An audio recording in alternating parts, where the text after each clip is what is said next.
omusajja yenna ekikufuula omusajja ne kikufuula taata. The biggest thing you have is mystery. Mukyala we ateeka okuzuuka nga tamanyi kyozzaako. Omwana nakugamba nti tusalire ku butungulu awo. Anti gwe obugula mu katale. Allah. Gwe omanyi ne faaji. Mbu faaji tumusalirewo nga zino tetunnazissa mu firiigi. Faaji gwe twatusooka okulya wano. N'agamba zisale. Kyenkulaga kye kino. Abasajja tuddeyo ku rozi ze tulina okukola ffe nga ffe. Tibe bisala ku butungulu. Kiri bwe kiti gwe kasita otandika okuyingirira okugula obutungulu bagenda kusaza obutungulu. Era ojja kuba oli awo bagambe bebi tukubire ku juice ono nga bwenkola. Anti wayingira operations. Death at a funeral. Okitegedde? Wayingira operations ebyo ebintu byabwe. Kwata ssente mugambe nti omwezi guno ziizo kukola birala. Ne waliwo abantu abatane ssente buli wiiki. Ssente bazijjawo. Buli wiiki waliwo n'abateekawo akameeza. Ssente z'akameeza. Bya kipumba. Nina kyali wange ayombera akameeza.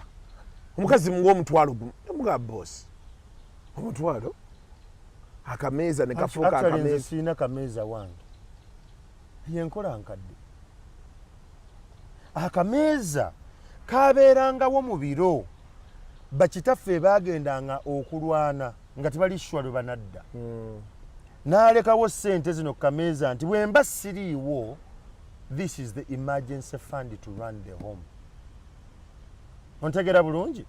Era bagendanga okulwana ne bamalayo ebbanga eryo akameeza kano maama yakakwatangako mpola.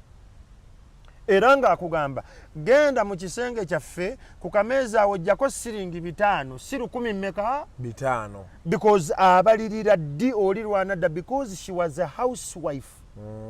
Now today tulina models ezikuwa kye bayita emergency fund, tulina bank accounts, tulina mobile money, tulina frames eza financial discipline at the different layers. Naye abasiru bakyali ku kameeza. Biki byogenda okugula ewaka wano? Because this was an emergency fund. Tetwalina masimu. Kati osobola okunkubira essimu n'oŋŋamba nti mwami tufunyewo obuzibu ewaka. Nti buzibu ki? Mwana abadde azannya najja. Kubira Brian mvuge ku buda mutwale mu ddwaliro. Tolina kaadi ya insurance ye? Insurance pa ana mwe mitwalo 6. Mutwale ku ddwaliro bamujjanjabe. Nze sigenda paka ku veni, nze siri musawo. Okitegedde? Kyakubiri tewali kye mwagala kulya waka kye mutashoppingirawo. Buli kimu ba mwakigula. Ne waliwo family zikyagula padde. Kyenkulaga kye kino. Kali bagula wa lunaku genda ogulayo half. Kyenkulaga kye kino. Neje bali abakyagula half. Financial literacy mu ggwanga lyaffe eri wansi. Ate kyakubiri abasajja abamu bawulira nti basajja with the kameeza model. N'afugira okwo omukazi.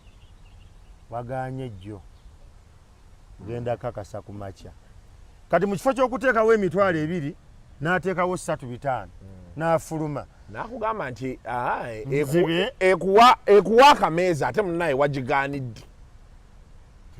Sije mbadde ndazi. Sije badde ogenze. Sije mbadde ndazi. Obadde ogenzeewa. Zati mangu ago.